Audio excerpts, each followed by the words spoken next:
अस्सलाम वालेकुम मेरे सादा से पाकिस्तानियों, मेरा नाम रेहान तारिक है और आप मेरा यूट्यूब चैनल और फेसबुक पेज देख रहे हैं। करोड़ हा दरूद आकाए दो जहां नबी मेहरबा मोहम्मद मुस्तफ़ा सल्लल्लाहु अलैहि वसल्लम पर। इस दौर इस उम्मीद के साथ इस व्लॉग का आगाज करते हैं कि अल्लाह रब्बुल इज्जत इस मुल्क के फैसला साजों के दिलों में सादा से पाकिस्तानियों के लिए नरमी पैदा कर दे। तीन चार बड़ी इंपॉर्टेंट डेवलपमेंट से जो आपके साथ शेयर करनी है। नवाज शरीफ इलेक्शंस में गड़बड़ के लिए एस्टैब्लिशमेंट पर दबाव डाल रहा है, ये क्या मामला है, इस मामले की तफसीलात आपके साथ शेयर करेंगे।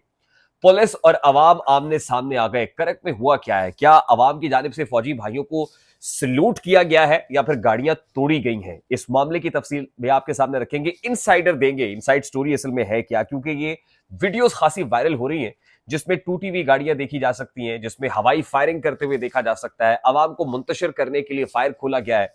तमाम डिटेल्स आपके सामने रखेंगे। इलेक्शन कमीशन ऑफ पाकिस्तान ने अपने ही स्टेटमेंट से यू टर्न ले लिया है।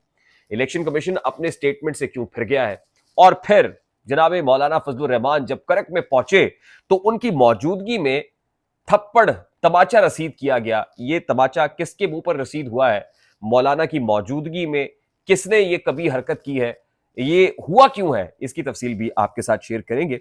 लेकिन उससे पहले मैं इंतहाई अदब से आपसे रिक्वेस्ट करूंगा कि अगर आपने हमारा चैनल सब्सक्राइब नहीं किया है तो चैनल को सब्सक्राइब कर ले। खुसूसन जो ईएमएस है ना, इलेक्शन मैनेजमेंट सिस्टम, कप्तान की एक चीज तो बड़ी अच्छी है कि वो कोई भी चीज होने से पहले फोर्सी करके एक बयानिया बना देते हैं। अलीमा खान साहिबा ने एक बयानिया बनाया था और अब उस बयानिए को तकवीयत मिलती हुई वो बयानिया मजबूत होता हुआ दिखाई दे रहा है। खुसूसन आपने जरा ये स्टोरी बड़ी तवज्जो के साथ सुननी है, उसके लिए मैं आपसे रिक्वेस्ट करूंगा कि अगर आप हमारे चैनल पर नए हैं तो चैनल को सब्सक्राइब कर लें। अगर वीडियो पसंद आए तो लाइक और शेयर करना इसलिए मत भूलिएगा कि हमारा मैसेज तक पहुंच सकता है, और अगर बेल आइकन प्रेस करेंगे तो ऐसी बहुत सारी वीडियोस तवातुर से बर वक्त आप तक पहुंचती रहेगी।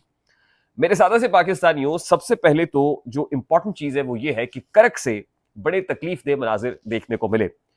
अब गुज़श्ता रोज क्या हुआ कि शेर अफजल बरवत साहब का एक जलसा था और ये कन्वेंशन असल में था जो शेर अफजल बरवत साहब करना चाहते थे, और इस कन्वेंशन के दौरान कोई भी ऐसी हरकत देखने को नहीं मिली। और जिस जगह पर यह कन्वेंशन था उस कन्वेंशन से फौज की गाड़ियां भी गुजरी, यानी उस रास्ते से हमारी इतलात के मुताबिक, और वहां पर मौजूद जो लोग थे उन्होंने ये खबर हमसे हमसे शेयर की है कि जब वहां पर फौजी एहलकारों की, फौजी अफसरान की गाड़ियां गुजरी, कुछ एहलकार गुजरे, तो वहां पर मौजूद अवाम की तरफ से इंतहाई गर्मजोशी से इस्तकबाल किया गया, सल्यूट भी किया गया, बाकायदा सल्यूट हुआ। लेकिन वो विजुअल्स शेयर नहीं किए गए, यानी वो विजुअल्स सामने नहीं आए। विजुअल्स वो शेयर हो रहे हैं जिसमें कुछ पथराव हो रहा है और पुलिस की गाड़ियों पर पथराव हो रहा है। अच्छा, अब जिस जगह पर यह कन्वेंशन था बेन ही उस मकाम पर यह तोड़फोड़ नहीं हुई, बल्कि उससे जरा हट के दूसरी तरफ एक मैदान जिसमें पुलिस की गाड़ियां खड़ी हुई थी बड़ी तादाद के अंदर, 1.5-2 दर्जन के करीब गाड़ियां पुलिस की वहां पर मौजूद थी और पुलिस एहलकार भी मौके पर थे, करक पुलिस के एहलकार थे वहां पर। जनाब अवाम मुश्तइल हुई, वहां अवाम बिफरी, अवाम के दिल में एक गमो गुस्सा पुलिस को लेकर इसलिए था कि पुलिस की जानिब से ऐलानात हो रहे थे और वहां पर कन्वेंशन को रोकने की भरपूर तैयारी की जा रही थी। अब हुआ ये कि अवाम जब मुश्तइल हुई है तो पुलिस की जानिब से हवाई फायर खोला गया है। अवाम को उस मुश्तइल हुजूम को मुंतशिर करने के लिए हवाई फायरिंग हुई। अब करक की अवाम आपको पता है बड़े सख्त गिर अवाम है और वो तो इस तरह के मामलात के लिए तैयार रहते हैं। मौके पर जो मैदानी इलाका है वहां पर मौजूद पत्थर उठाए हैं और पत्थर फिर ना आओ देखा है ना ताऊ देखा है और मारने शुरू किए। मौके पर मौजूद जो पुलिस मोबाइल वैन्स थी उनके शीशे टूटे, उनके बोनट्स जो है वो खराब हुए, काफी जो नुकसान है पुलिस की गाड़ियों को वो हुआ है। अब मामला इससे टेक अवे क्या है, देखिए इस तरह के मामले को कुछ लोग हवा देते हैं। जो शरपसंद गिरोह मौजूद होते हैं ना, अनासर मौजूद होते हैं, वो चाहते हैं कि इस तरह के मामलात को तकवीयत मिले और फिर कहीं ना कहीं कोई 9 मई का ट्रेलर बने और 9 मई के उस ट्रेलर के अंदर कुछ लोगों को उठा लिया जाए, उन पर पर्चे किए जाए और फिर उनका ट्रायल उसी तरह से हो जैसे ऑलरेडी लोग भुगत रहे हैं। तो ज़रा चौकन्ना रहने की जरूरत है, अपने सफों में छुपे हुए शरपसंदों को पहचानने की जरूरत है, और खासकर सोशल मीडिया के ऊपर उन विजुअल्स को बहुत शेयर किया जा रहा है जिसमें उसी कन्वेंशन के अंदर आपको याद होगा जहां शेर अफजल बरवत थे उनकी तस्वीर दिखाई जा रही है कि जी मौके पे फायरिंग हो रही है और ये सारा कुछ है। वो कहते हैं जमा टोपक कानून दे, यानी वो जो बंदूक है ना और ये सब, ये वो अपना हथियार समझते हैं वहां के लोग, तो वो फायरिंग वायरिंग करते हैं और ये कोई, ये उनकी सकाफत का हिस्सा है, उनके कल्चर का हिस्सा है, सारा कुछ है। और वहां की ये सारे विजुअल शेयर करके बताया जा रहा है कि असल में ये दहशतगर्द है। और मैं आपको बता चुका हूं कि कैबिनेट कमेटी की एक मीटिंग है और उस मीटिंग के बाद सुप्रीम कोर्ट ऑफ पाकिस्तान से सिफारिश की जानी मकसूद है कि पाकिस्तान तहरीक इंसाफ एक टेररिस्ट ग्रुप है और इस टेररिस्ट ग्रुप को कलअदम करार दिया जाए। तो ये प्लानिंग तो हो रही है। खैर, मामला अब आगे बढ़ गया है। एक बात जो इलेक्शन कमीशन ऑफ पाकिस्तान ने की थी कि जिस दिन इलेक्शंस होंगे उसी रात इंतखाबात के नताइज अनाउंस कर दिए जाएंगे। तो आज इलेक्शन कमीशन ऑफ पाकिस्तान की तरफ से ये वजाहत की गई है जी कि हम अभी कुछ नहीं कह सकते, नताइज कब आएंगे कुछ नहीं कहा जा सकता। यानी हमें तो बड़ी उम्मीद थी कि उसी दिन जनाब रात 1 बजे नतीजा आ जाएगा। अच्छा, अब इस मौकिफ से तब्दीली क्यों या पसपाई क्यों इख्तियार की है चीफ इलेक्शन कमिश्नर ने?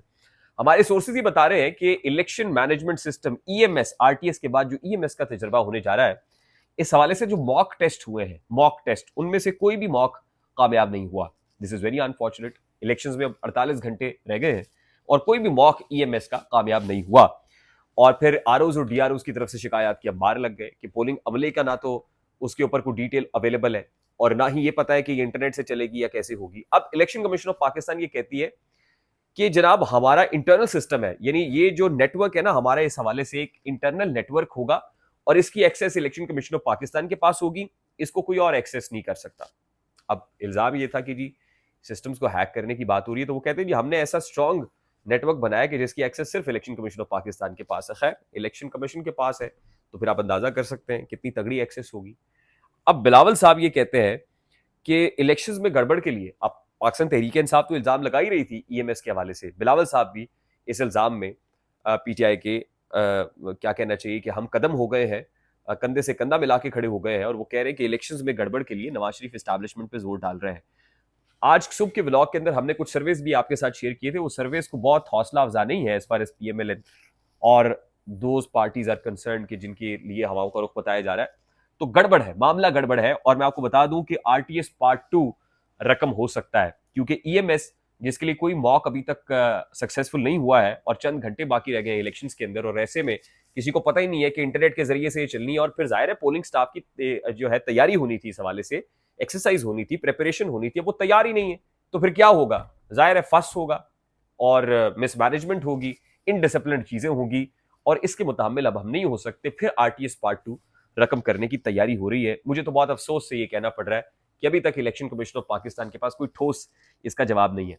अब वो कह रहे हैं जी कोई शिकायत अगर हो तो आप व्हाट्सएप के जरिए से भी, पहली बार मुल्क की तारीख में इलेक्शन कमीशन ने ये कहा है कि जी आप थ्रू व्हाट्सएप भी कंप्लेंट दर्ज करा सकते हैं। चलिए, पता नहीं व्हाट्सएप ही बैठा उस दिन, इंटरनेट होगा तो व्हाट्सएप चलेगा ना। सारी चीजें आप इंटरनेट पे लेके आ रहे हैं और फिर आप ऐसा पैरेलल सिस्टम लेके आ रहे हैं कि जिसकी एक्सेस आपके पास होगी और उस दिन इंटरनेट होगा या नहीं होगा किसी को कुछ पता नहीं। फिर वो कहते हैं टोल फ्री नंबर। खैर, ये सारा एक फस है। मैं अभी आपको बता रहा हूं कि एक फस क्रिएट होता हुआ एक इंतहाई भयानक किस्म का मंजरनामा मेरे सामने है। मैं क्या बताऊं। खैर, अब क्या कहा जा सकता है, सब कुछ आपके सामने होगा इंशाल्लाह चंद घंटे के बाद।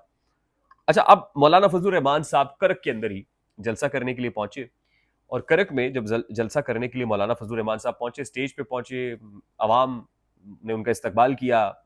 जिले अमीर है जमीयत उलमा इस्लाम फेक है और जनाब वो मौलाना के गले में हार पहना रहे हैं। हार पहनाते हुए बगलगीर होते हुए एक तमाचा उन्होंने जनाब जन्नाटेदार थप्पड़ रसीद किया secretary general secretary Jamiat Ulama इस्लाम फेक के मुंह पर।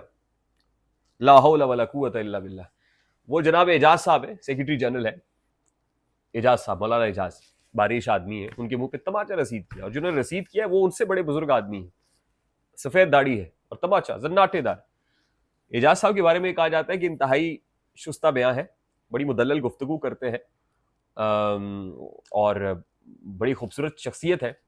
अब जिन्होंने ये थप्पड़ तमाचा रसीद किया है उनकी कोई रिप्यूट को बहुत अच्छी नहीं है। जो जिले अमीर बताए जाते हैं करक के, वो किसी एनजीओ के साथ भी एफिलिएटेड रहे, एसोसिएटेड रहे और उनके हवाले से ये है कि बड़ी धाक है इलाके में और ये जो बड़ा टेरर है, टेरर, अब मैं इससे ज्यादा टेरर से समझ रहा, मैं टेररिज्म नहीं कह रहा, टेरर है। तो इस तरह का मामला है। अब मौलाना की मौजूदगी में ये हरकत हो रही हैं और फिर मौके की मुनासिबत से मौलाना ने नज़ाकत को समझते हुए को बात की नहीं है इधर उधर, लेकिन बड़ा तकलीफ दे है कि दो मुल्लाओं में मुर्गी हराम। खैर, इस तरह के मनाजिर भी देखने को मिल रहे हैं और मैं फिर दुआ गो हूँ कि अल्लाह करे कि ये 2-3 रोज़ बड़े क्रूशल हैं, इंतहाई पुरअमन अंदाज में गुजर जाएं, क्योंकि हम मुतहम्मिल नहीं हो सकते किसी भी किस्म की दहशतगर्दी की, किसी भी किस्म के फस के, किसी भी किस्म के इनडिसिप्लिन के, मिसमैनेजमेंट के। खुदा कुफर टूटा खुदा खुदा करके अब इंतखाबात हो ही रहे हैं, तो अल्लाह करे कि अब ये इस्तेहकाम आ ही जाए। जिस इस्तेहकाम की हमें बहुत उम्मीद है। मैं आपसे जाते जाते रिक्वेस्ट ये करूंगा कि खुदा का वास्ता है, आपने घर से निकलना है, पोलिंग बूथ तक पहुंचना है, ठप्पा ज़रूर लगाना है, उसके बाद कंप्लेंट बनेगी, ठप्पा ज़रूर लगाइएगा। ये याद दहानी मैं हर व्लॉग में आपको कराता रहूंगा। अगर आप मेरे चैनल पे नए हैं तो मैं एक याद दहानी और करा दूं कि चैनल को सब्सक्राइब जरूर कर लीजिएगा। वीडियो पसंद आए तो लाइक और शेयर करना भी मत भूलिएगा। एक और चीज़ जो मैं बताना भूल गया हूँ, वो 9 मई के हवाले से, जब मैं कह रहा हूँ कि रेजोल्यूशन है पार्टी की, तो प्लानिंग है इस तरह की। तो जनाब शाहमूद कुरैशी और इमरान खान और बुशरा बीबी के सज़ाओं पर अमल दरामद जो है वो शुरू हो गया है, और उनको स्पेशल जो कंपार्टमेंट्स है उस पर रखा गया है। शाहमूद कुरैशी को भी, और हाई सिक्योरिटी कंपाउंड जो है उनमें रखा गया है इमरान खान साहब को भी। और बुशरा बीबी जो है उनको बनी गाला के अंदर हाउस अरेस्ट किया गया है। वहाँ पर मुल्तान और अटक की जो पुलिस फोर्स है, पुलिस विंग है वहाँ की जेल्स की, उनको वहाँ डिप्यूट किया गया है, और बाहर की जो सिक्योरिटी है वो मर्द हजरात के पास है। तो आप यूँ समझ लीजिए कि जो ट्रायल के दौरान की इम्प्रिजनमेंट थी वो भी काउंट हो जाएगी, और अब से बाकायदा जो सजाएं हैं उन पर अमल दरामद भी शुरू हो जाएगा। टाइम काफ़ी हो गया व्लॉग का, मुझे इजाज़त दीजिए। नेक्स्ट व्लॉग में इंशाल्लाह और धमाकेदार खबरों के साथ, नई डेवलपमेंट्स के साथ, न्यूज़ के साथ आपकी खिदमत में हाजिर होंगे। चैनल को सब्सक्राइब कर लें, वीडियो पसंद आई हो तो लाइक और शेयर ज़रूर कर दीजिएगा, बेल आइकन प्रेस कर दीजिएगा ताकि बर वक्त नोटिफिकेशन आप तक पहुंचते रहे। मुझे रेहान तारिक को इजाज़त दीजिए, अपना बहुत सारा ख्याल रखिएगा। अस्सलाम वालेकुम।